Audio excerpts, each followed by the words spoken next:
Cek, cek, cek. Selamat siang. Assalamualaikum warahmatullahi wabarakatuh. Waalaikumsalam warahmatullahi wabarakatuh. Waalaikumsalam warahmatullahi wabarakatuh. Ya, baik. Selamat siang semuanya. Alhamdulillah pada siang hari ini kita bisa berkumpul kembali ya di sini di dalam forum perkuliahan daring untuk mata kuliah pemrograman web kelas A ya. Jadi agenda kita pada siang hari ini itu adalah melanjutkan materi yang kemarin. Kemarin kita sudah bahas tentang back end ya, PHP. Sekarang kita akan lanjutkan ke bagian front end ya. Dalam hal ini adalah HTML dan CSS.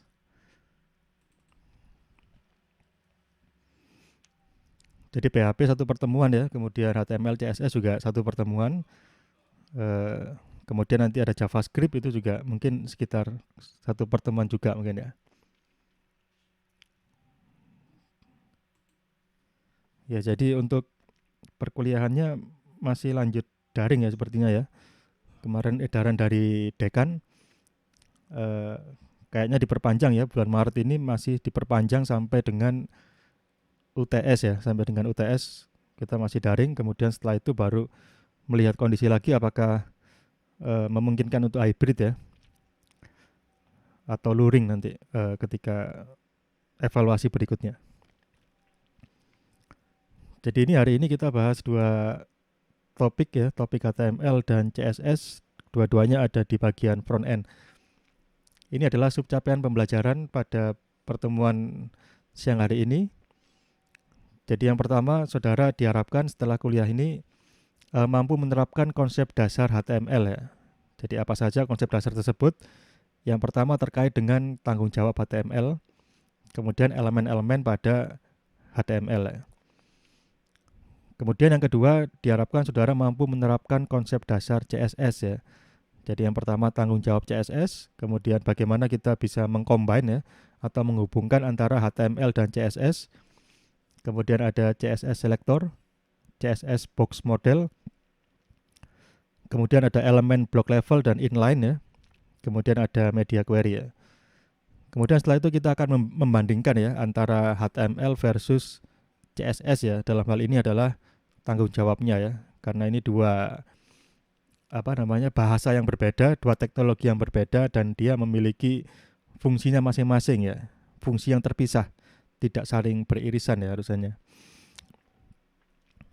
Kemudian yang terakhir kita akan lihat contoh-contoh dari CSS framework ya. Jadi ini adalah subcapaian pembelajaran yang nanti harapannya saudara bisa capai ya setelah pertemuan siang hari ini. Jadi kita lihat lagi ya diagram ini. Ini mungkin saudara masih ingat ya kalau nggak salah di pertemuan kedua ya. Pertemuan kedua kita bahas tentang arsitektur web. Nah di situ sudah kita singgung ya bahwa ada yang namanya open web standard ya. Di mana ini adalah suatu standar yang diimplementasikan oleh seluruh web browser yang beredar ya. Jadi web browser yang ada sekarang ini baik yang di desktop atau yang di mobile atau yang di TV ya, itu dia menerapkan ini semua. Jadi di sini ada HTML. Jadi kita ingin mengetahui tanggung jawabnya apa? Tanggung jawabnya adalah ya ini ya, untuk mendefinisikan struktur dokumen ya. Kemudian CSS, tanggung jawabnya apa? Tanggung jawabnya dia adalah untuk mengurus atau mendeklarasikan tampilan dari dokumen. Jadi antara HTML dan CSS ini fungsinya terpisah ya. Walaupun sebenarnya HTML bisa mengatur tampilan ya. Jadi HTML ini dia bisa saja mengatur tampilan ya. Tapi itu hal yang sudah obsolete ya. Itu adalah cara lama ya. Kita di sini ingin kita ingin mengikuti standar terbaru ya. Jadi dari tahun ke tahun standar itu diperbaiki. Kalau zaman dulu HTML itu mengurus tampilan juga, sekarang enggak ya. Dia tampilan sudah sepenuhnya diurus oleh CSS ya. Jadi HTML sudah tidak lagi digunakan untuk mengurus tampilan, tapi dia fokus hanya di struktur ya. Begitu pula CSS, dia fokusnya hanya di tampilan. Jadi itu adalah tanggung jawab dari HTML dan CSS ya. Nah sekarang kita lihat yang pertama yaitu HTML ya. HTML ini dia singkatan apa ini ya? Hypertext ya. Hypertext. Hypertext itu HT ya. HT. Kemudian ML-nya ini, M-nya ini markup ya. Markup. Kemudian L-nya language ya. Jadi hypertext markup language. Jadi HTML ini suatu bahasa markup ya. Jadi dia tidak disebut sebagai programming language ya, bukan. Tapi dia disebut sebagai markup language ya. Dan ini dia sifatnya cenderung deklaratif ya. Deklaratif. Jadi kita lihat contohnya di sini ya. Ini adalah halaman web yang versi yang plain ya. Artinya bisa dikatakan dia semacam ibaratnya kertas kosongnya ya. Jadi ini adalah kebutuhan dasar halaman web ya. Saudara bisa lihat di sini apa saja elemen-elemennya ya. Jadi yang pertama adalah elemen doctype ini ya. Yang pertama doctype itu yang atas ini menyatakan versi dari HTML-nya ya.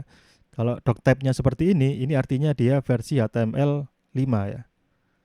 HTML versi 5. HTML 5 dia deklarasinya seperti ini. Kalau HTML 4 beda lagi deklarasinya ya. XHTML juga beda lagi ya. Kemudian berikutnya ada HTML tag ya. Jadi itu yang ini. Ada tag pembuka dan tag penutup ya. Jadi dia bahasa markup ya. Kemudian berikutnya ada elemen head ya. Head itu ada di dalam HTML. Yang ini pembuka dan penutup ya. Kemudian di dalam head ada title ya. Title dan ada meta di sini ya. Ada meta. Kemudian setelah itu selain head ada namanya elemen body ya. Jadi ini adalah struktur kebutuhan dasar halaman web. Jadi kalau kita gambarkan hierarkinya atau dalam bentuk tree ya, dalam bentuk tree atau dalam bentuk istilahnya DOM ya, dokumen object model, maka kita akan dapati dia seperti ini, HTML sebagai root ya. Dia tag yang paling luar, root. Kemudian dia memiliki child ya, atau anak. Di sini anaknya ada dua ya, yaitu head dan body ya. Head dan body. Kemudian elemen head dia punya dua anak, yaitu title dan meta ya. Jadi adalah struktur dari dokumen yang di samping ya, atau DOM ya, dokumen object model. Jadi HTML ini dia merepresentasikan suatu hierarki ya. Hierarki bentuknya tree. Jadi ada parent, ada child ya. Jadi kalau kita bicara title, parentnya siapa? Parentnya adalah head ya. Meta, parentnya siapa? Parentnya adalah head ya. Kalau head, parentnya siapa? HTML ya. Body, parentnya HTML. HTML memiliki dua child, head dan body gitu ya, dan seterusnya. Itu struktur dari HTML yang membentuk suatu pohon ya, atau tree. Sekarang kita lihat ya, contohnya misalkan di sini ya, saya sudah siapkan ada PHP Storm ya, sudah saya buka. Kemudian di sini kita ingin membuka suatu atau membuat file ya. Di sini kita klik kanan, new. Nah, di sini ada HTML file pilihannya ya. HTML file kita pilih. Nah, di sini ada 3 pilihan lagi ya. Ada HTML5, HTML4, XHTML ya. Nah, yang paling banyak digunakan sekarang itu adalah HTML5 ya. Kita coba HTML5 ya. HTML5 kita kasih nama dia pengantar ya. Kita enter, nanti dia akan otomatis meng-create ya. Jadi seperti ini adalah tampilan awalnya setelah kita membuat file baru. Karena kita pilih HTML5, otomatis doctype-nya seperti ini ya. Kalau contoh lagi, misalkan kita buat yang HTML4 ya. Kita coba lagi nih, tapi kita pilih yang HTML4. Namanya pengantar 4 misalnya ya. Kita bikin baru, nah beda ya doctype-nya ya. Doctype-nya jadi panjang dan ribet ya. Beda dengan yang HTML5, jauh lebih sederhana ya. Kemudian ada perbedaan ya. HTML4 itu head-nya simple dia. Hanya title saja ya. Tapi kalau HTML5 head-nya justru lebih ribet ya. Ada meta, baru title ya. Kalau yang HTML4 dia nggak pakai meta ya. Kalau XHTML nanti lain lagi ya, silakan saudara coba yang bagaimana yang XHTML ya. Jadi kita fokusnya di HTML5 ya, ini yang paling baru. Jadi susunannya seperti ini ya. Nah ini kalau kita isi misalnya di dalam body, kita kasih heading ya, H1 hello world misalkan seperti ini ya. Kemudian kita jalankan servernya.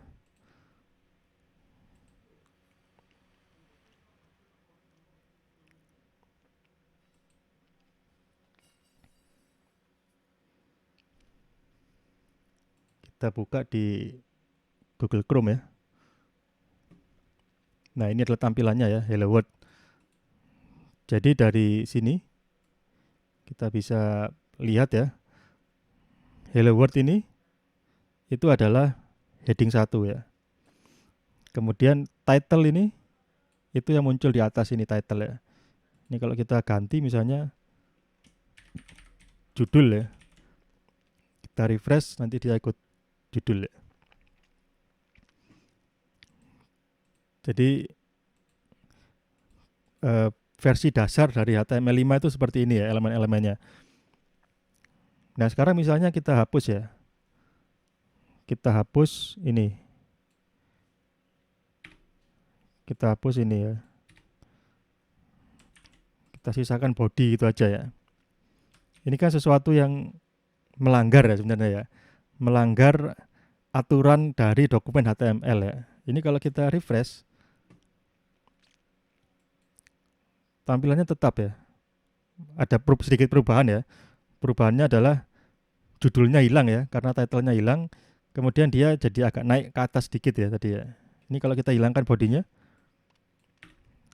hanya tinggal H1 saja, kita refresh ya, dia tetap aja masih bisa kita baca ya. Kita sebagai pembaca halaman web itu dari sisi experience tidak terlalu beda ya antara yang versi ini, yang satu baris kode saja, dengan yang full ya. Yang full ini ya dari sisi experience nggak jauh beda ya. Dan di sini web browser dia tidak komplain ya, dengan hanya ada hanya ada satu baris misalnya ini ya, hanya gini saja, kita refresh, itu browsernya nggak komplain misalkan ada warning atau ada error ya, nggak komplain dia hanya menampilkan seperti ini. Beda kalau PHP ya, misalnya PHP di sini, ini saya hilangkan ya,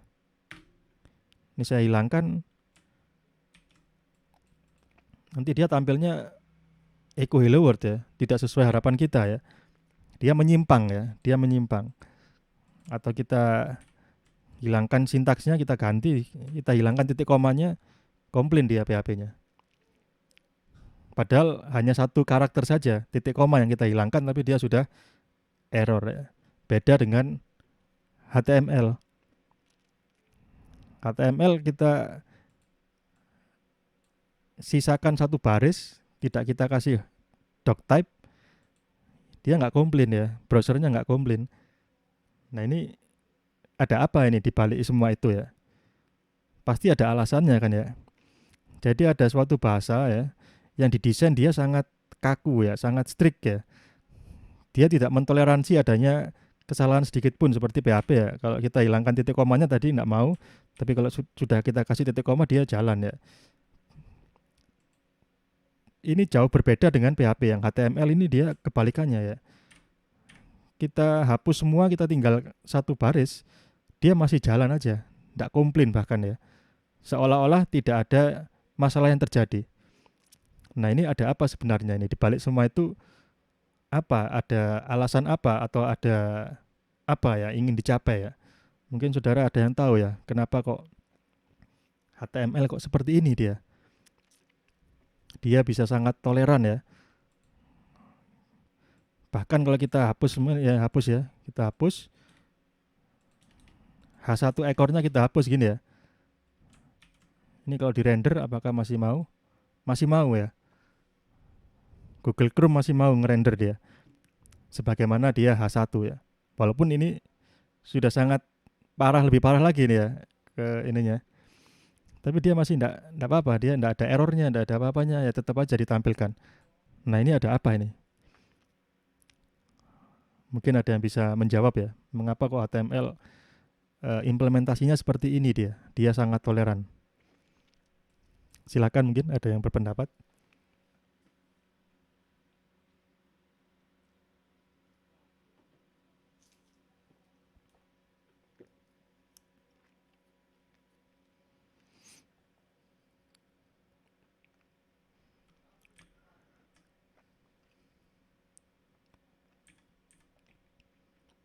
Ini kalau kita hapus ya tinggal hello world aja, H1-nya hilang.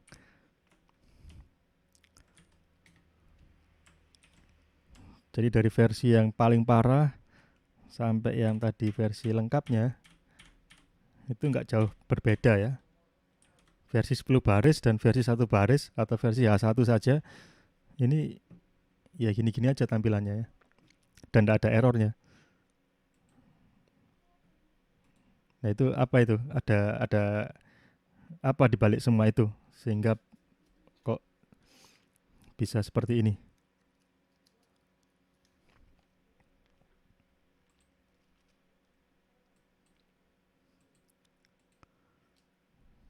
Jadi pertanyaannya mungkin mengapa HTML itu dia implementasinya sangat toleran ya, sangat toleran terhadap hal-hal yang mungkin tidak sesuai dengan sintaksnya ya atau tidak sesuai dengan standarnya ya. Yang harusnya ada tag penutup ternyata tidak ada, yang harusnya ada elemen head ternyata itu di skip ya. Nah itu tapi dia nggak komplain sama sekali ya browsernya itu. Dia seolah-olah diam saja dan seolah-olah semuanya berjalan dengan normal ya, normal dan benar.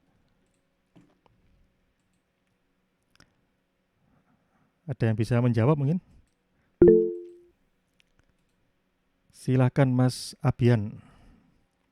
Misi Pak, izin jawab. Ya, Menurut saya itu karena HTML cuman sekadar markup language saja. Jadi itu apa ya? Jadi yang dipentingin tuh hanya ya tampilannya saja gitu dari file HTML-nya gitu. Jadi nggak harus apa namanya? Nggak harus strict banget gitu dalam penulisannya. Jadi kayak apa? Jadi kayak boleh longgar gitu karena hanya markup language saja Pak. Menurut saya gitu sih Pak. Terima kasih. oh iya baik ya, terima kasih Mas Abian. Jadi betul ya HTML memang markup language ya, sehingga dia tidak strict otomatis eh, untuk menampilkan yang tadi ya di render oleh apa namanya oleh web browser dia tidak harus lengkap ya. Yang penting ada elemennya dia bisa baca, bisa dia interpretasi sehingga bisa tampil seperti ini ya. Nah mungkin dibalik semua itu ya, mengapa HTML menggunakan markup ya? Kenapa dia tidak menggunakan programming language ya? Kan kita bisa saja membuat layout ya. Misalkan halaman ini ya Shadow ya atau Siam. Itu kan bisa saja kita bikin layoutnya dengan menggunakan bahasa imperatif ya. Misalnya pakai bahasa Java.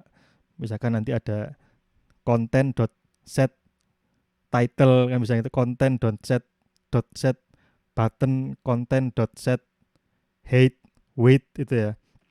Itu kan juga bisa ya dengan bahasa pemrograman ya.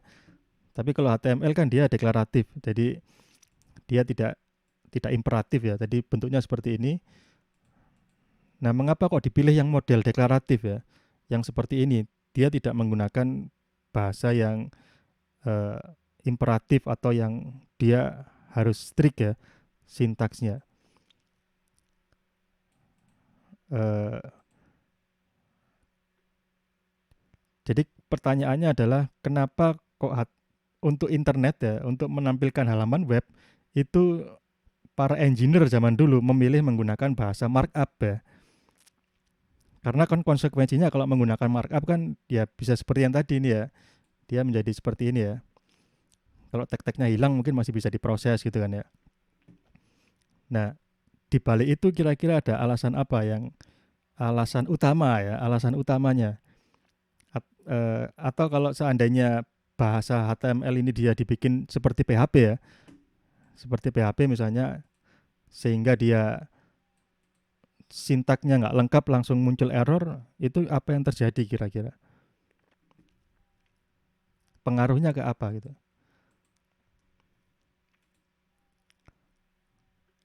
Jadi alasan yang lebih jauh lagi mungkin ya. Mungkin ada yang tahu alasan yang lebih jauh, yang alasan utama, grandnya ya, yang paling mendasar.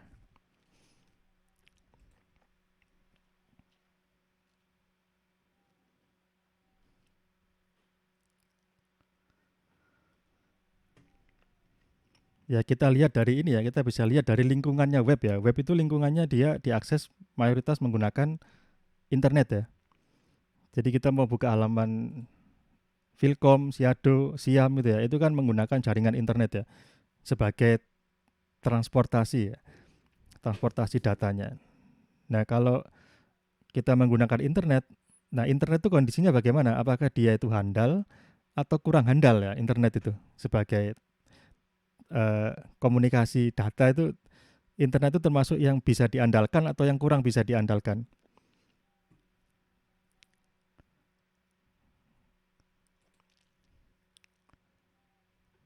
Internet itu kan sesuatu yang ini ya, kalau kita lihat kurang bisa diandalkan gitu ya kan, apalagi zaman dulu ya. Jadi kadang-kadang internet itu cepat ya, kadang-kadang lambat, kadang-kadang koneksinya drop ya, putus tiba-tiba ya. Nah kondisi yang seperti itu juga mempengaruhi bagaimana kita atau bagaimana para engineer dulu itu menentukan bagaimana web itu ditampilkan ya. Jadi dengan menggunakan HTML, ketika internetnya lemot atau putus di tengah jalan, itu user merasakan mungkin tidak ada kendala ya, padahal dokumennya hanya kelut setengah misalkan ya. Tapi eh, pengguna itu sudah bisa membaca isi kontennya ya. Jadi misalkan kita buka Siado, baru loading 80%, kita stop ya. Ini kita refresh misalnya ya. Kita refresh, kita tunggu ya. Ini misalnya pada saat masih putar-putar kita stop ya, kita klik tanda silang, itu dia kan berhenti loading ya, dia berhenti download data. Ketika dia datanya belum lengkap, kita stop, kita tetap bisa berjalan ya. Jadi misalkan Philcom mungkin agak berat ya, Philcom. Nah ini kan putar-putar nih ya, putar-putar dia eh, download ya. Nah ini kalau kita tekan stop gini ya, kita tekan stop, ya stop misalkan ya, ini kan belum selesai nih berarti ya, loadingnya belum selesai, halaman Philcom ini belum selesai, masih ada aset-aset yang belum didapatkan dan mungkin HTML-nya juga belum lengkap bisa jadi ya. Nah ini kita dalam posisi katakanlah 60% ya, koneksinya putus ya, masih bisa kita lihat ya halamannya. Dan nggak ada errornya, nggak ada pesan errornya. Jadi dari sisi user experience ini juga akan meningkat ya. Jadi seolah-olah sistem yang tidak handal ya, yang tidak reliable itu seolah-olah menjadi reliable berkat toleransi dari HTML ya. Jaringan internet yang putus nyambung, yang lemot, yang itu seolah-olah hilang semua karena dia bisa toleransi ya, seperti itu tadi ya. Walaupun tidak lengkap, kita nggak tahu ini, padahal ini nggak lengkap ini datanya nih. Tadi saya stop paksa dia, banyak aset-aset yang belum di load ya, tapi dia masih bisa lanjut aja. Jadi ini HTML, CSS, JavaScript itu dia eh, bisa seperti itu ya. Jadi mungkin kurang lebih itu ya alasannya ya. Jadi sifatnya berbeda-beda ya, bahasa komputer itu pemrograman atau markup itu dia punya karakteristik yang berbeda-beda. Nah sekarang kita kembali lagi ke HTML ya. Ini adalah sintaksnya. Elemen HTML kita bisa pecah-pecah di sini ya, breakdown ya. Kita pecah-pecah dari suatu HTML tag ya. Kita lihat di sini dari ujung kiri ke ujung kanan. Ini namanya adalah elemen ya. Elemen. Jadi elemen itu terdiri dari tag pembuka dan tag penutup. Nama dari elemen bisa kita telusuri dari ini yang pertama nih ya. Ini adalah namanya A, itu artinya dia adalah elemen anchor ya. Ini biasanya kita gunakan untuk membuat hyperlink ya. Kemudian suatu elemen dia bisa memiliki atribut ya. Jadi ini adalah atribut, ada nama atribut ya. Kemudian ada nilainya ya, nilai dari atribut tersebut ya. Atribut bisa 1, bisa 2, bisa 3, atau bisa 0 ya. Kemudian setelah itu ada konten ya. Konten ini adalah isian yang ada di antara tag pembuka dan tag penutup ya. Jadi di antara itu kita bisa menambahkan konten. Jadi ini adalah bentuk umum dari suatu HTML tag atau HTML elemen ya. Tapi ini dia tidak berlaku secara umum ya, karena beberapa elemen itu dia ada yang tidak memiliki opening dan closing tag ya. Jadi misalnya BR ya. BR itu dia seperti ini, dia tidak ada opening, tidak ada closing, dia hanya satu tag saja ya. Otomatis dia tidak memiliki konten yang enclosed ya. Jadi ada yang satu tag, ada yang tag pembuka dan tag penutup ya. Tapi mayoritas itu ada pembuka dan penutup. Ini contoh elemen-elemen HTML, ada doctype ya tadi untuk mendeklarasikan versi HTML. Kemudian ada elemen heading, paragraf, tabel, link, div, list atau daftar ya. Ada yang OL, ada yang UL ya. Kalau OL berarti dia ada nomornya. Kalau yang UL berarti dia semacam bullet ya. Dan yang perlu diingat kembali ya dan berkali-kali ya, bahwa HTML itu dia adalah struktur ya. Struktur dokumen ya. Ini kadang-kadang yang kita terkecoh ya. Jadi misalnya kita lihat di sini ada elemen heading 1, heading 2. Ya, itu kadang-kadang kita terkecoh ya. Jadi misalnya di sini kita ada H1 ya, kemudian di sini kita kasih H.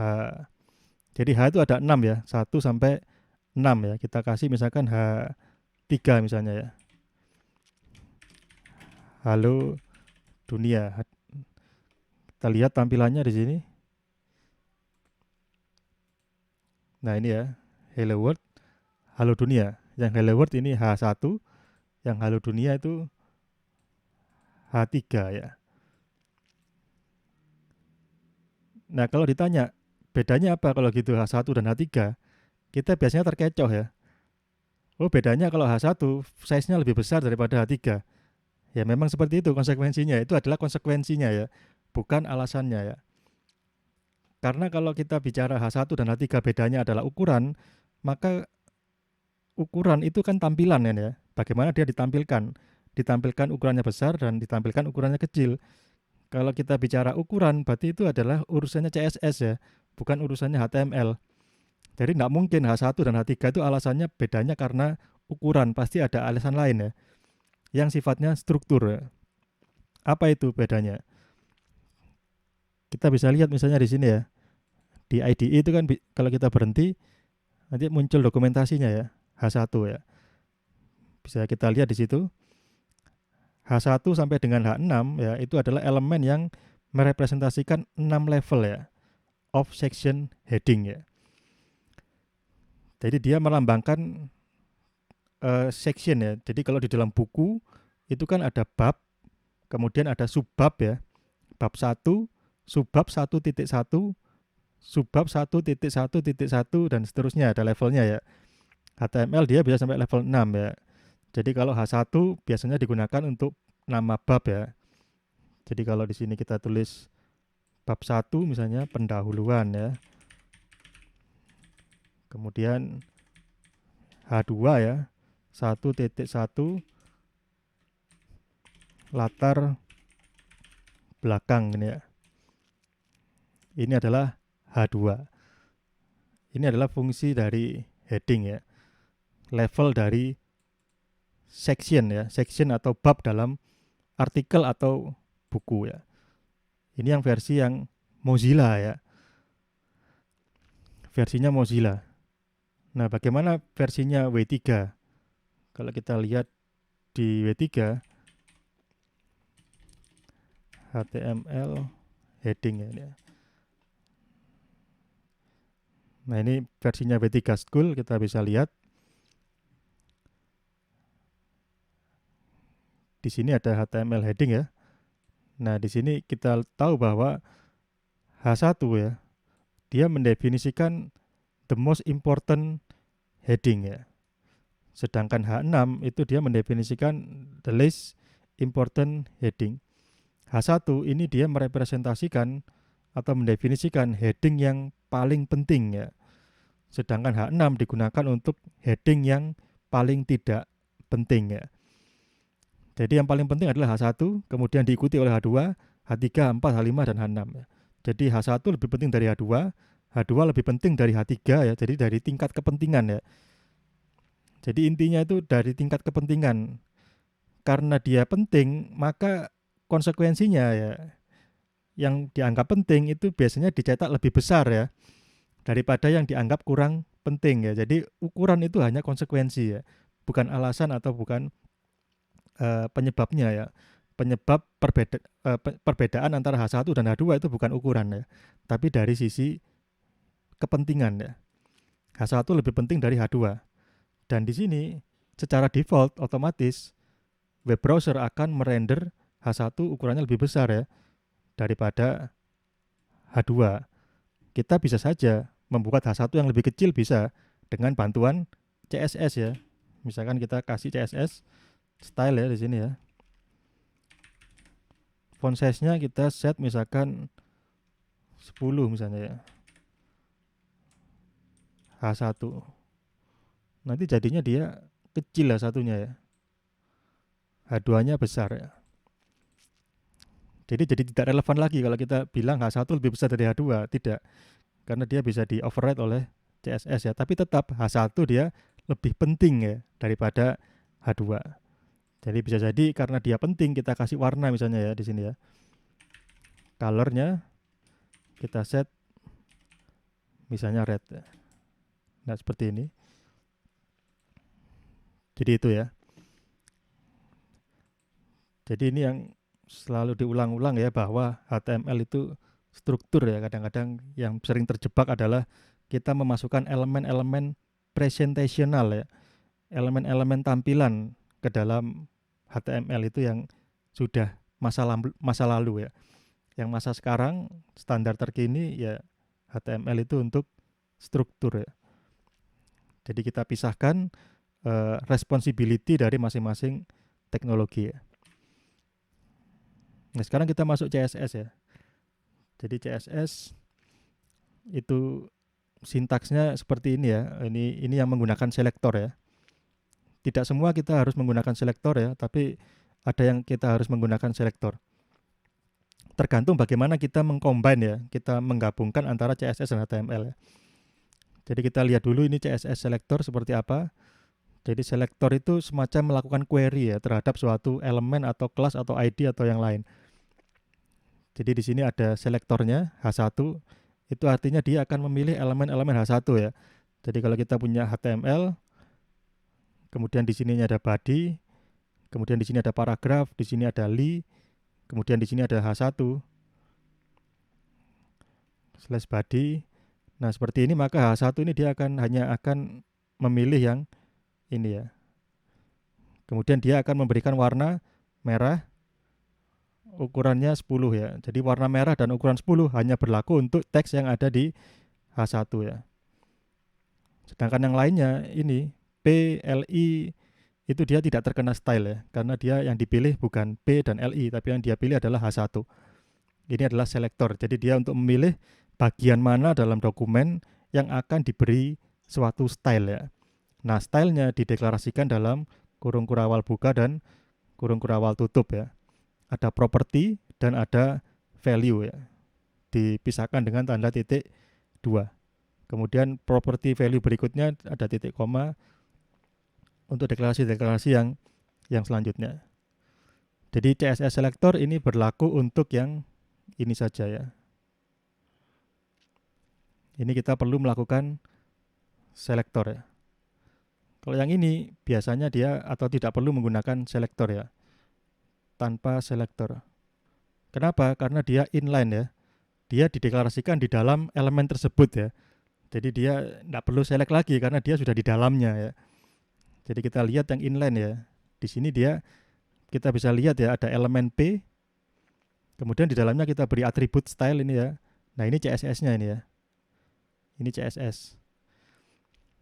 Otomatis yang warna merah ini hanya akan berlaku di elemen P ini saja ya. Kalau di bawahnya ada P lagi, halo misalnya ya, slash P, maka yang halo ini dia warnanya bukan merah ya, tapi dia ikut style yang general ya, hitam misalnya ya.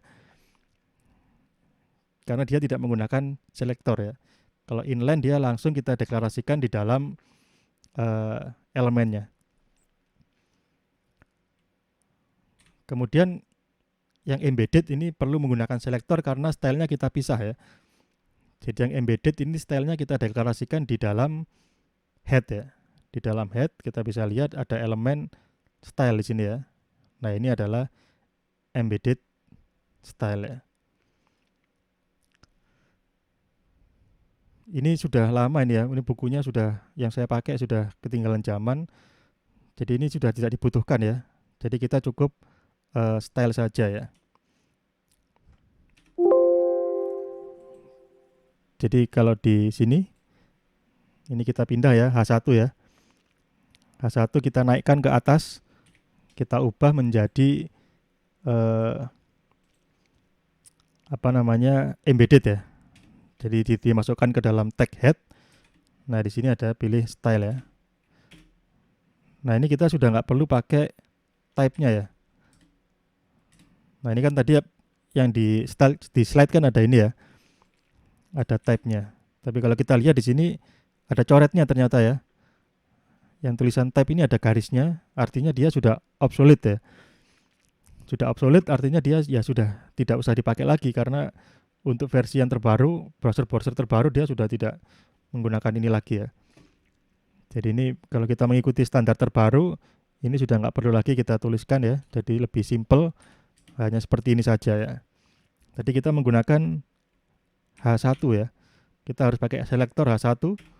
Kemudian kita deklarasikan tadi colornya red gini ya. Nah, seperti ini. Karena kita pindah ke atas, maka kita menggunakan selektor ya. Kita pilih H1, maka semua H1 nanti di sini dia akan berwarna merah ya. Bagaimana kalau kita ingin H1 dan H2? Ya kita kasih koma aja di sini, H1, H2. Nanti H1 dan H2 dia warnanya akan merah ya. Nah, seperti ini. Jadi ini yang versi embedded. Kemudian ada satu lagi yang versi eksternal ya. Eksternal, jadi kalau eksternal sama dengan embedded tapi dia diletakkan di file yang terpisah ya. Sehingga pada elemen head itu kita masukkan link ya. Jadi menggunakan elemen link, kemudian href ini adalah lokasi dari CSS-nya ya. Misalkan style1.css ini merujuk ke file ini ya. Kemudian ada elemen, ada atribut rel, kita kasih style sheet, kemudian type-nya text CSS ya. Ini saya juga nggak tahu ini untuk yang sekarang apakah masih perlu ini atau sudah disederhanakan ya. Nanti silakan saudara coba. Nah, untuk yang href ya, yang href ini dia bisa location yang pertama relatif ya. Seperti ini ya, ini relative location, artinya dia menggunakan folder yang sama pada file HTML-nya ya. Kalau HTML-nya di folder ini 04 style sheet ya, atau chapter 3 website file, maka dia kalau kita arahkan ke sini, maka dia akan mencari ke folder yang sama ya.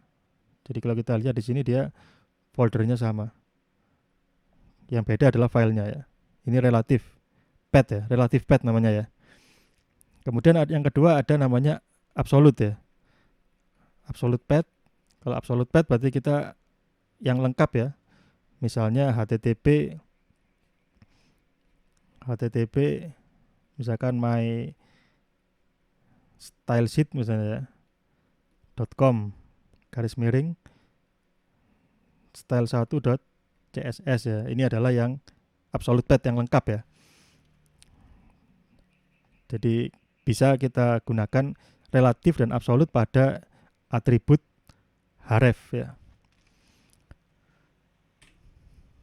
Kemudian ini contoh-contoh CSS selector ya. Tadi kita sudah lihat yang ini H1 ya. Kemudian yang ini juga yang pakai koma ya. Yang grouping. Nah, kemudian kita lihat yang nomor 2 dan 3 ini ya. 2 dan 3. Nah, ini adalah ID dan kelas ya. Ada ID, ada kelas. Kalau ID pakai tanda pagar, kalau kelas pakai tanda dot ya. ID sifatnya unik, kalau kelas sifatnya multiple. Ya kita lihat ya, bedanya apa ya ID dan kelas ya. Ini kita ganti misalnya H1 kita kasih ID judul misalnya ya. Kemudian ini kita tidak menggunakan H2, tapi kita ganti P, ID sama dengan isi gini ya. Misalkan ini isi artikel ya. Ini judul artikel. Kemudian ada lagi di sini P. Nah, di sini menggunakan kelas ya. Kelasnya misalkan komentar ya. Ini komentar artikel. Kita kasih 3 komentar ya. Ini komentar 1. Kemudian ada komentar 2, komentar 3. Nah, ini contoh penggunaan ID dan kelas ya. Kita ingin memberikan style ya. Misalnya kita ingin yang ID judul, kita kasih warna aja ya. Colornya green misalnya.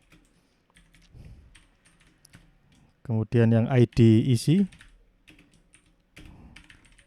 colornya blue misalnya. Kemudian yang kelas berarti pakai dot ya. Kelas komentar, kita kasih colornya marun.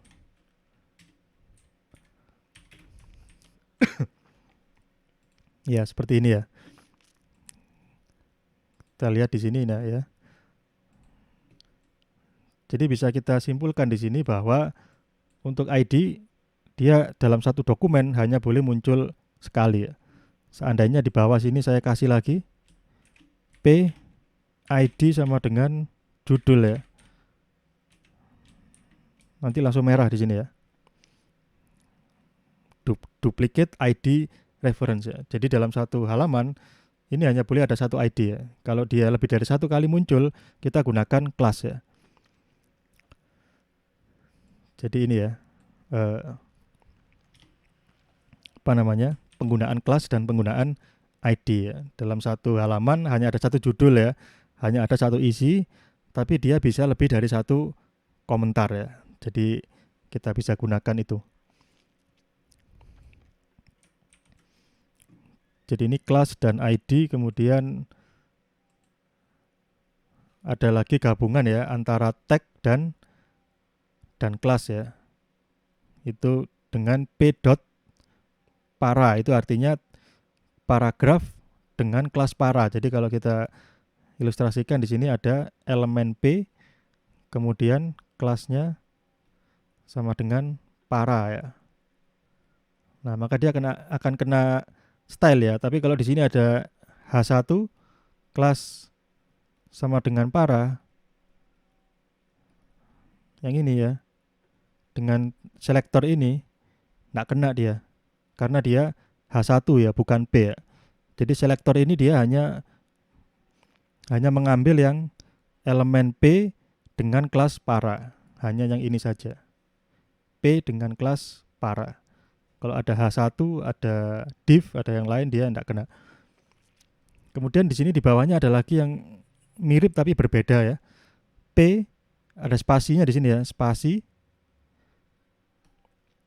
P spasi dot para ya, ada spasinya di sini ya. P spasi dot para itu artinya apa? P dengan child yang memiliki kelas para.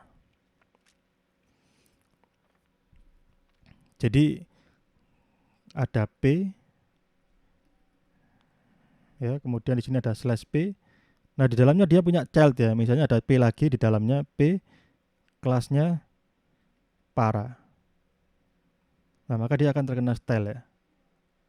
Nah, ini silakan dicoba ya. Saya juga lupa.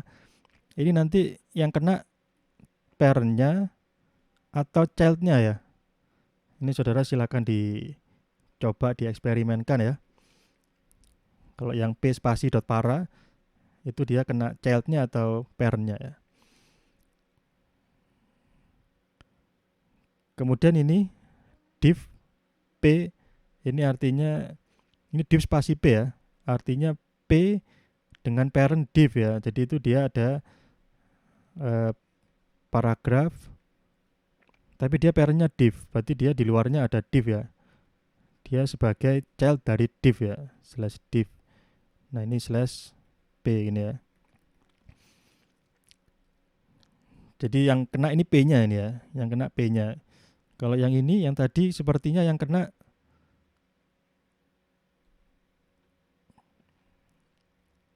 mungkin ini ya, mungkin ya. Tapi enggak tahu ya, silakan dicoba ya. Kemudian ada yang bintang, ini artinya semua tag ya, disebut juga universal selector. Kemudian ada yang ini hampir sama ini ya, ada spasi ya. Dot para spasi A, itu artinya anchor dengan parent para kelas ya. Jadi misalkan di sini ada P kelas sama dengan para. Kemudian di dalam P itu ada anchor ya. Ref misalnya ya. Slash A slash P gini ya. Maka yang ini dia terkena style ini ya, terkena selektor ini ya.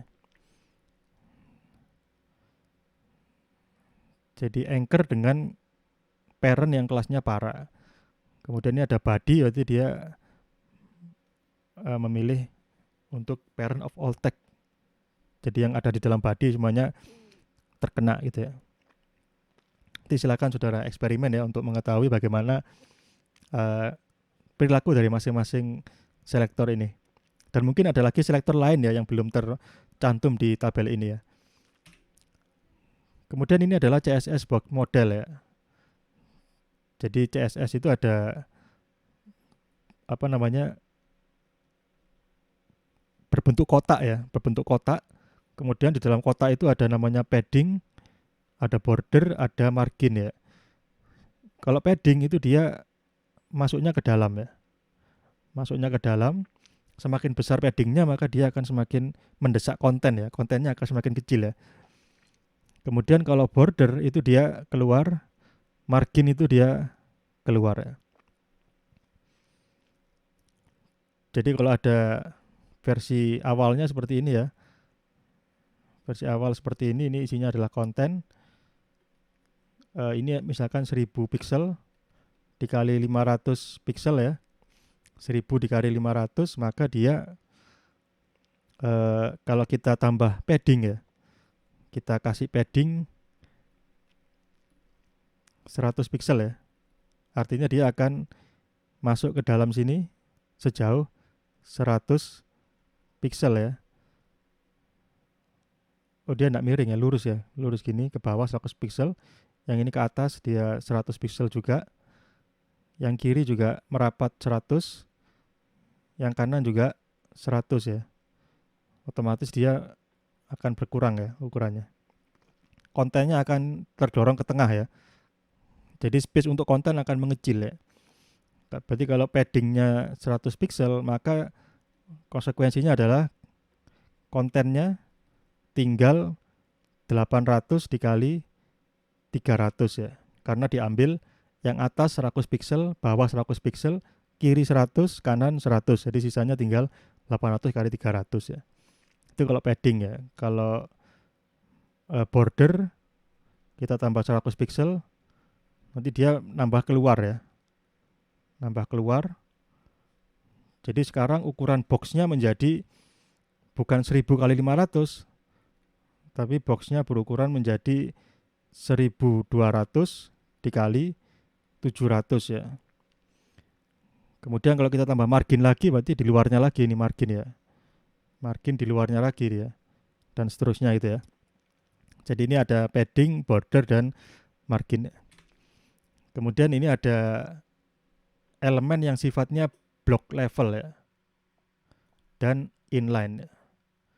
Ini dua sifat yang saling bertolak belakang ya. Contohnya untuk yang block level itu adalah elemen div ya. Untuk yang inline itu elemen span ya. Kita lihat di sini ya, ini ada 1, 2, 3 ya, 3 elemen span ya. Yang pertama dia isinya text span ya. Yang kedua isinya span titik titik titik titik titik titik titik titik ya. Kemudian yang ketiga span gitu lagi ya. Kita bisa lihat perilakunya dia ketika dia mengisi halaman yang span yang pertama ini, itu dia ngisinya sebanyak 4 karakter ya. Kemudian selanjutnya ada span lagi masuk, dia mengisi ruang yang kosong di sebelah kanannya. Ketika dia sudah mentok di sebelah kanan sini, dia turun ke bawah sampai dia selesai karakternya ya. Kemudian selanjutnya ada span masuk lagi, melanjutkan di sebelah kanan. Padahal dia ini sifatnya inline ya. Jadi ada span, slash span, ada span lagi, slash span, dan seterusnya. Itu dia akan seperti kereta gitu ya. Karena dia inline ketemu dengan inline ya. Nah kemudian setelah span yang ketiga, itu muncul div yang pertama ya. Div yang pertama yang warna hijau, kita lihat dia nggak mau dia ngisi ke atas ya. Dia nggak mau dapat sisanya span ya. Dia maunya yang baris baru, dan dia walaupun isinya hanya 3 karakter ya, div misalnya di sini ya, dia ngeblok ya. Dia ngeblok satu baris full. Maka dia disebut dengan block level ya. Block level. Ketika div sudah selesai, di sini ada lagi span yang keempat ya. Span yang keempat karena dia tidak kebagian jatah di baris sebelumnya sudah dipenuhi div, maka dia akan turun ke baris berikutnya ya, span.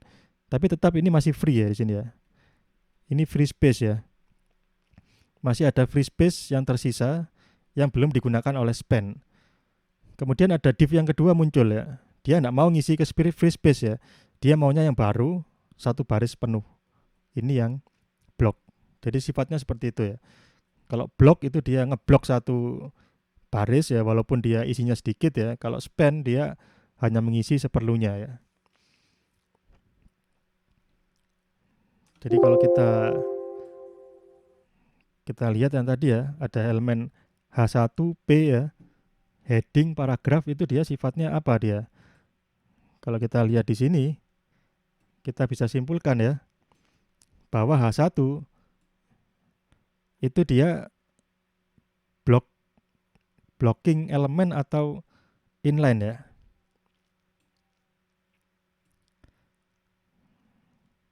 Kalau seperti ini, saudara bisa simpulkan bagaimana ini. H1P itu dia elemen inline atau block.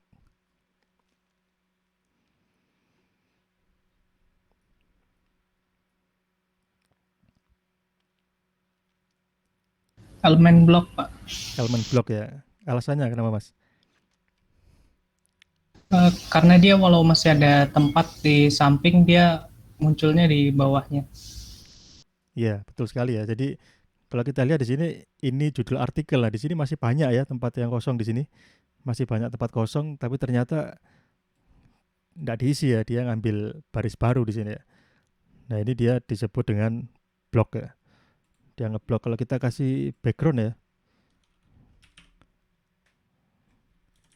background color, kita kasih background color untuk judul, misalkan yellow. Kita bisa lihat di sini ya, ngeblok dia sampai kanan ya. Jadi walaupun tidak ada karakter ya, dia ambil semuanya. Paragraf juga begitu ternyata ya. Paragraf itu dia juga blok ya. Paragraf juga blok. Jadi yang inline itu span ya. Span ini dia inline ya. Kemudian dari itu semua ada campuran-campuran ya. Ini ada yang kita bisa mengoverride yang tadinya block menjadi inline atau inline menjadi block ya dengan menggunakan CSS ya. Menggunakan property display ini ya. Property display kita set block, nanti tampilannya akan seperti ini ya. Kalau property display kita set inline, nanti dia akan seperti ini. Property display kita isi inline block, ini gabungan ya. Nanti akan seperti ini tampilannya ya. Jadi ada block, inline block, ini yang CSS ya ini ya. Ini kita sudah melakukan intervensi ya. Kita sudah override dengan CSS. Kemudian berikutnya tentang media query ya. Media query ini digunakan karena saat ini jenis device itu macam-macam ya. Ada yang browsing pakai HP, ada yang pakai tablet, ada yang pakai laptop, ada yang pakai TV ya. Ukurannya kan bervariasi ya. Ukuran layarnya ya. Jadi kita butuh tampilan yang responsif ya. Ketika layarnya lebar seperti apa, ketika layarnya tanggung seperti apa, ketika layarnya sempit seperti apa. Nah, ini menggunakan CSS media query ya. Jadi ini contohnya ya, contoh media query untuk kolom. Jadi pada layar yang lebar ya, ada 4 kolom. Pada layar medium ada 2 kolom. Pada layar kecil ada 1 saja kolomnya ya. Jadi apa yang terjadi di sini, ini semacam switch case ya, atau if else gitu ya. Jadi yang pertama kita bikin kondisi defaultnya ya. Ini kondisi defaultnya. Itu dia float left ya. Jadi dia akan dari kiri ke kanan kolomnya. Kemudian lebarnya kita set 25% ya. 25% otomatis nanti akan menjadi 4 kolom ya. 4 kolom ini. 25%, 25%, 25%, 25% ya. Nah, kemudian kita masuk ke media query sekarang ya. Media query kita bisa lihat dari sintaknya ada add media di sini ya. Add media screen ya. Kemudian ada kondisinya n, lebar maksimal 992 pixel ya. Jika lebar maksimal 992 pixel, itu artinya dia tidak terlalu lebar ya. Maka lebarnya di set jadi 50%. Ini menghasilkan 2 kolom ya. Jadi ini 50%, 50% ya. Kemudian kita masuk ke kondisi berikutnya, query yang berikutnya ya. Add media screen dan lebar maksimalnya 600 pixel, jadi dia lebih kecil lagi. Maka lebarnya 100% ya. 100% dari layar ya. Jadi seperti itu. Ini prinsip dasarnya seperti itu ya. Mungkin yang perlu diperhatikan di sini adalah satuan ini ya. Karena mungkin ukuran-ukuran itu banyak yang sama ya. Kalau kita pakai pixel, layar laptop, layar TV, layar HP kalau dia FHD misalnya itu kan sama semua ya. 1920, 1080 ya. Atau layarnya sudah 2K atau 4K itu juga akan sama. Walaupun yang satunya ukurannya kecil, yang satunya ukurannya besar ya. Nah, itu mungkin yang perlu diperhatikan adalah ketika menggunakan satuan ya, apakah menggunakan pixel atau menggunakan sentimeter, inci, atau poin, atau satuan lain mungkin yang lebih cocok ya. Itu tergantung dari kasusnya ya. Jadi supaya tidak terjadi kesalahan ya. Kalau kita salah nanti otomatis pakai HP jadi kecil-kecil tulisannya karena HP-nya resolusi tinggi ya. Nah, itu mungkin saja bisa terjadi ya. Kemudian ini perbandingan antara CSS dan HTML ya. Jadi kalau kita lihat sejarahnya, HTML dan CSS itu yang zaman dulu itu hanya ada HTML saja ya. Hanya HTML only ya. Ini belum ada, CSS ini masih belum lahir ya. Jadi semuanya ditangani oleh HTML. Jadi HTML only ini dia ya struktur, ya tampilan ya. Jadi dua-duanya dia kelola ya. Nah, beriring perkembangan zaman akhirnya muncul CSS ya untuk memisahkan tugas struktur dan tampilan ya. Jadi yang tampilan diambil oleh CSS ya. Otomatis HTML dia tidak lagi mengurusi tampilan. Nah, akibatnya apa? HTML itu dia menyisakan warisan ya. Warisan berupa presentational element ya. Jadi ini ada elemen-elemen di sini yang masuk kategori presentational element ya. Jadi dia elemen yang bertugas untuk mengelola tampilan ya. Bisa kita lihat di sini big misalnya ya. Big itu kan ukuran ya, bukan struktur dia, ukuran dia besar ya. Kemudian ada contoh center ya. Center ini kan juga tampilan dia di tengah ya, bukan menggambarkan struktur ya. Ada U, underline ya. Jadi ini adalah elemen-elemen HTML yang sudah bersifat absolute ya. Jadi saudara kalau bikin halaman web sekarang, kalau masih pakai elemen ini, kalau saudara jualan misalnya ya, jualan web ya, itu bisa mengurangi tingkat profesionalisme ya. Jadi itu menandakan saudara mungkin belum mengikuti standar terbaru gitu ya. Jadi kalau bikin web kemudian dijual atau ada klien gitu ya, ini dihindari ya penggunaan tag-tag ini ya. Karena elemen-elemen ini yang sudah deprecated atau sudah obsolete, ini sekarang digantikan oleh CSS ya. Kita bisa lihat di kolom kanannya, ini adalah CSS equivalentnya ya. Kita tidak menggunakan big, tapi kita menggunakan font size larger misalnya. Kita tidak menggunakan center, tapi kita menggunakan text align ya. Kita tidak menggunakan U, tapi kita menggunakan text decoration. Jadi ini contoh-contoh elemen yang sudah deprecated atau obsolete ya. Jadi sejarahnya seperti itu. Awalnya memang semuanya ditangani HTML ya, tapi karena sudah menjadi sangat kompleks ya, tampilan itu menjadi kompleks dan tidak praktis lagi kalau semuanya dicampur, kodenya menjadi spaghetti code gitu mungkin ya. Itu dihilangkan ya. Tapi kalau kita coba ya, misalkan di sini kita ingin komentar 2 ya, ingin kita bold ya, atau kita besarkan ya dengan tadi menggunakan big ya. Ini apakah masih bekerja atau tidak ya? Kita lihat bagaimana Google Chrome ya dalam hal ini ya. Google Chrome menghandle tag yang sudah kadaluarsa, yang sudah obsolete ya. Jadi kita refresh, ternyata masih jalan ya. Jadi walaupun HTML tag itu dia masih bisa dipakai ya. Jadi yang big ini walaupun sudah obsolete, tapi ketika di-render di browser masih normal ya jalan ya. Walaupun seperti itu kondisinya, tetap saja saudara tidak disarankan untuk menggunakan ini ya. Jadi kita mengikuti common sense di sini ya.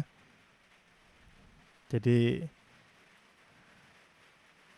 jika Anda dapat melakukannya, bukan berarti Anda harus melakukannya gitu kan ya. Kita bisa main sepak bola di sini pakai kaki ini ya untuk selam ya, untuk menyelam ya, untuk renang atau untuk nyelam. Bisa kita main sepak bola pakai itu, tapi bukan berarti kita harus pakai pakaian selam ya untuk sepak bola. Atau kita bisa saja makan pakai penggaris ya, tapi bukan berarti kita harus makan pakai penggaris gitu kan ya. Begitu juga di coding ya, khususnya di bagian coding itu kadang-kadang kita yang penting jalan gitu kan ya. Nah ini yang perlu diperhatikan ketika kita membuat halaman web. Jadi ini sekali lagi HTML untuk struktur ya, bukan tampilan. Jadi kalau ada EM ya, itu artinya adalah emphasis ya, menggarisbawahi atau menggarisbawahi tapi dalam arti kiasan ya, bukan berarti dikasih garis bawah gitu ya. Ini biasanya konsekuensinya dia cetak miring atau italic ya. Strong itu artinya bukan bold ya, tapi dia itu artinya konten yang penting ya, bukan cetak tebal. Walaupun dia ketika di-render nanti dia munculnya cetak tebal. Jadi untuk mempelajari ini, saudara bisa baca di HTML text level semantik ya, ada di alamat ini. Kemudian ini terkait dengan CSS framework. Jadi ada foundation ya, kemudian ada bootstrap, ada bulma ya. Ini kenapa kok ada CSS framework ya? Ada alasannya. Yang pertama dia mudah ya, mempermudah ya, karena memprogram CSS itu walaupun kelihatan sederhana, tapi itu bikin pusing ya, karena kita harus bekerja untuk semua browser ya. Ada pengguna yang membuka di komputer yang jadul, misalnya dia pakai Windows XP misalnya ya. Windows XP itu sudah tahun berapa ya, tapi kita tidak bisa menyuruh viewer kita untuk menggunakan Windows terbaru kan, enggak ya. Jadi bagi pengguna yang menggunakan Windows XP dengan versi browser yang Internet Explorer yang sudah sangat jadul itu ya, itu bikin pusing kita. CSS-nya bisa jadi dibuka di komputer kita, layoutnya sudah betul ya, tapi ketika dibuka di komputer Windows XP berantakan ya. Nah, dengan menggunakan framework itu bisa diatasi ya. Jadi framework sudah kompatibel ya, ada kompatibilitas ya. Kompatibilitas ya. Jadi framework dia sudah bisa memberikan solusi, menghasilkan tampilan yang konsisten ya. Mulai dari browser yang versi lama sampai versi yang baru tanpa kita harus pusing-pusing untuk mencoba satu persatu misalkan ya. Dari versi lama sampai versi baru ya. Jadi dia mudah dan kompatibilitas ini ya. Kompatibilitas ini menghasilkan desain yang konsisten ya. Jadi itu beberapa alasan ya mengapa kita menggunakan atau dianjurkan menggunakan CSS framework ya. Jadi dia mudah dan yang penting juga kompatibilitas itu karena browser itu macam-macam ya. Kita tidak bisa menyuruh pengguna kita untuk menggunakan versi browser tertentu ya. Itu sangat tidak profesional ya. Kita bikin website terus kita kasih tulisan website ini hanya bisa diakses oleh Google Chrome versi 70 misalnya. Itu sangat tidak profesional ya. Kita ingin membuat halaman web yang bisa diakses oleh segala macam browser, itu tujuannya. Nah, jadi itu ya materi kita pada siang hari ini. Jadi untuk refleksi ya, saudara bisa mengingat kembali ya, apa itu tanggung jawab HTML, apa itu tanggung jawab CSS ya. Kemudian bagaimana kita menggabungkan dua teknologi ini ya, HTML dan CSS ini kita racik ya, sesuai tugasnya masing-masing, bagaimana metodenya. Tadi ada yang inline, kemudian embedded dan satu lagi eksternal ya. Kemudian saudara seharusnya juga sudah tahu alasannya ya, mengapa elemen font ya pada HTML ini sudah obsolete ya. Jadi kalau kita lihat tadi, ini font ya, salah satu elemen yang sudah obsolete ya. Alasannya apa? Saudara seharusnya juga sudah tahu. Ya, jadi itu ya mungkin untuk materinya. Nah, bila ada pertanyaan mungkin saya persilahkan ya.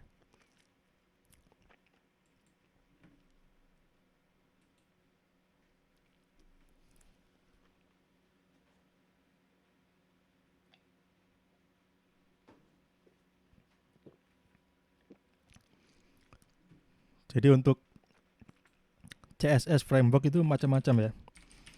Dan mungkin bisa jadi dia codingnya tidak menggunakan bahasa CSS ya, tapi dia menggunakan bahasa yang level lebih tinggi.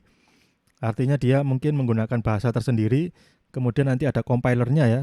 Setelah dikompil baru menghasilkan CSS aslinya. Jadi kita bekerjanya tidak dengan menggunakan CSS, tapi bekerja dengan bahasa yang sesuai dengan frameworknya itu ya. Mungkin seperti itu ya. Saya sendiri juga sudah lama ini belum mengikuti perkembangannya ya. Jadi ini misalkan Bulma ini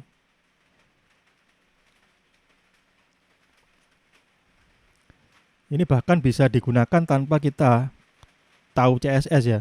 Saking mudahnya ya. Dia bisa digunakan tanpa mensyaratkan programmernya itu punya kemampuan atau pengetahuan CSS. Jadi macam-macam ya tekniknya untuk ini. Ya. Silakan mungkin ada pertanyaan.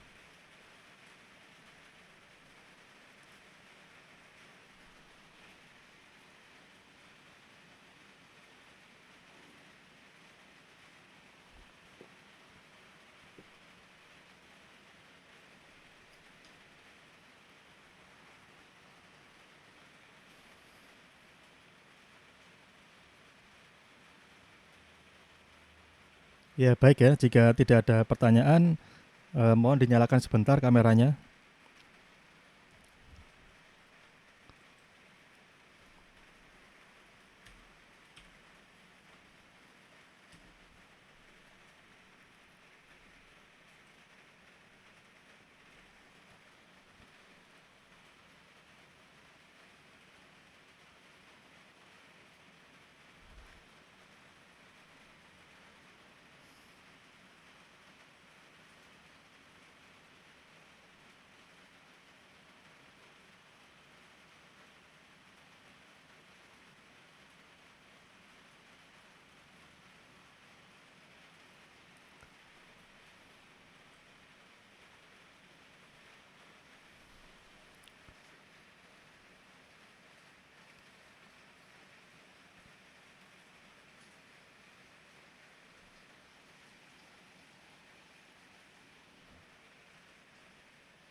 Wah, ini kayaknya berat ini. Apa namanya? Tadi waktu saya bicara putus-putus enggak ya suaranya ya? Enggak kok, Pak. Lancar aja menurut saya. Oh, lancar ya. Iya, ini kok kayaknya loadingnya berat gitu mas saya.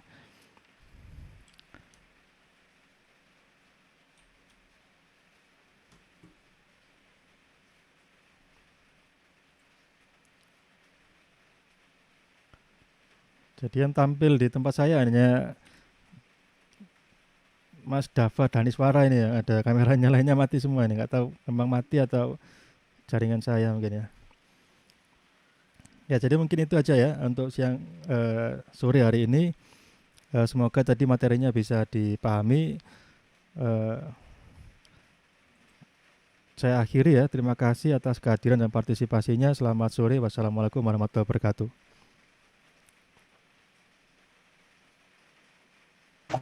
Terima kasih Pak. Terima kasih, Pak. Ya sama-sama. Oke, Pak.